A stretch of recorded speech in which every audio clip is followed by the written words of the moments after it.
Welcome to Between the Lines. Today we have a very special guest, Trudy Morgan-Cole. She's the author of 14 books. She writes specifically in the area of Bible narratives that has really captured the heart and imagination of so many people. Even here on the set, people have talked about the books that she has written and how it has gripped them and made a difference in their lives. I want to welcome you, Trudy. Thank you. It's great to be here. Tell me a little bit about how you got started in writing Bible narratives. Wow. Well, I had been writing for years anyway. I actually had my first book published by Review and Herald when I was still in university.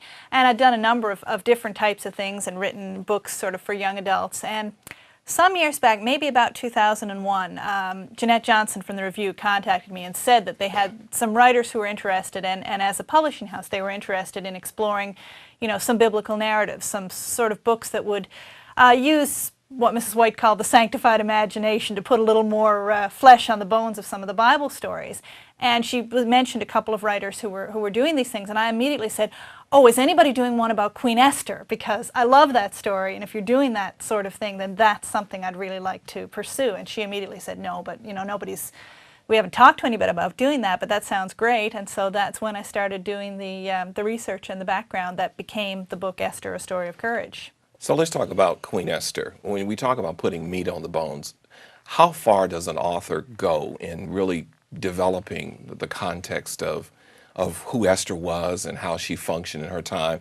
What type of background do you have to investigate, and how do you begin? Where do you start? Well, I guess you begin, I certainly do, with the biblical story itself and with a really close and careful reading of that, which is where I started with Esther. And of all the ones I've done, Esther has the most because she has a whole book. She has 10 chapters. But a lot of that is, there's a lot of description of the king's banqueting hall and stuff like that. But there's a lot that's not in there in the Bible story as well. And then I guess the next step, after reading the Bible story and commentaries on it and that sort of thing, is doing the historical research into the era and finding out, what life for a woman of that period would have been like, and for a woman who was part of the king's household, what that would have meant in that time and place. And then the rest, I guess, is the part that's filled in by imagination, the part we can never know for sure, and that's her thoughts and feelings and, how she might have felt about the whole thing. Do you ever get a sense that there are things left out on purpose in the Bible, or as you're seeking to build the context of who these characters are that you write about, do you ever feel that the Bible omits some things that might be of interest to us, or is there some level of deliberateness in what is passed over? I think the Bible writers wrote for their specific purposes, which was really to show the working of God in history in a story like this, even though the book of Esther doesn't mention the name of God. I mean, certainly the presence of God is very much there working to save his people. And maybe as a modern reader, in modern Western society, we have so much more interest in the individual and the personality. And so I think we're more likely to ask questions like, well, how did Esther feel about being taken to the king's palace? Did she go willingly? Was she forced to go? Because a young woman at that time certainly wouldn't have had much choice about whether or not, she was taken to the king's household.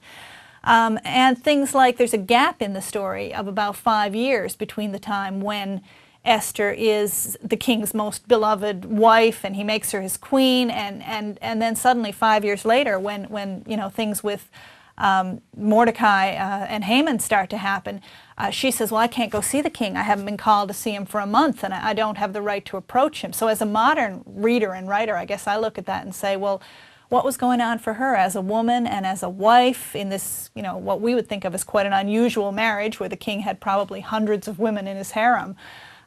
What must her life have been like during that time, and what happened during those 5 years to change her status so much? So I think there's a lot that's left out of the Bible stories.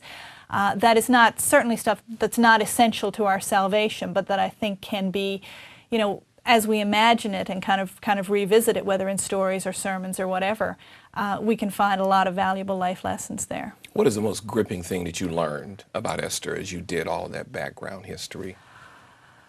I don't know if there was a single thing that was most gripping. To me, I guess the question that was most troubling as I started off was thinking about, did she have a happy ending? Because the story ends happily for the Jewish people, they're saved. But again, I was thinking about Esther as the individual. I mean, she's still married to this pagan king. She's one of many women, in his harem. She's certainly honored and exalted for what she's done.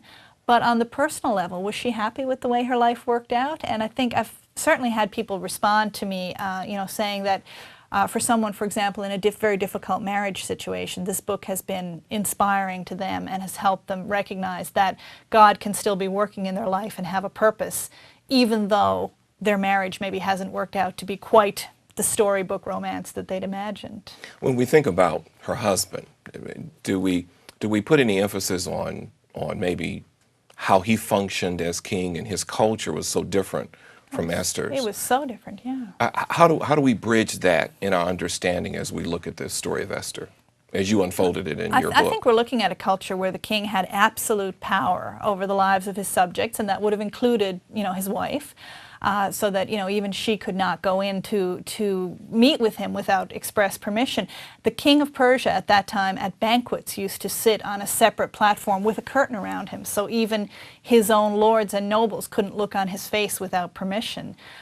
So trying to imagine, Esther, the courage that it took for her to approach the king, I think it's important to understand the culture of that time. And in the story, I invented an incident where somebody actually is put to death for coming before the king uninvited, because I wanted to show that that was a real fear, that kind of thing really did happen. So, hard for us to grasp today, you I think very much so. We still have our sort of levels in society, but it's very egalitarian now, and anyone can imagine sitting down with somebody in power and having a chat with them, but it was so different in that culture.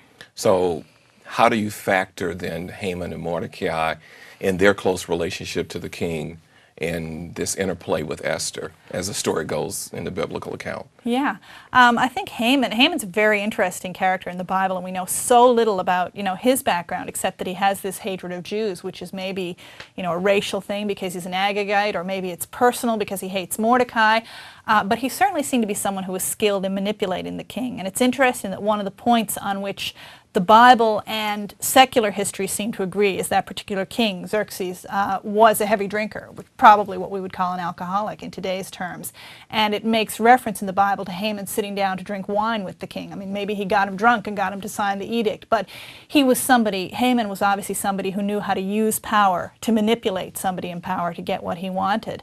And Esther had to use what she had, which was basically her beauty, her personal appeal, her personal relationship with the king, to try to get that back, to win back the lives of her people. And I think that really speaks powerfully to the fact that all of us have to use whatever gifts we're given in whatever situation we're in to do God's will. Before we go to break, I have a question. In your research and in your imagination, did you ever sense that Esther maybe had broken her relationship with her uncle, for a period of time, and it had to be reestablished?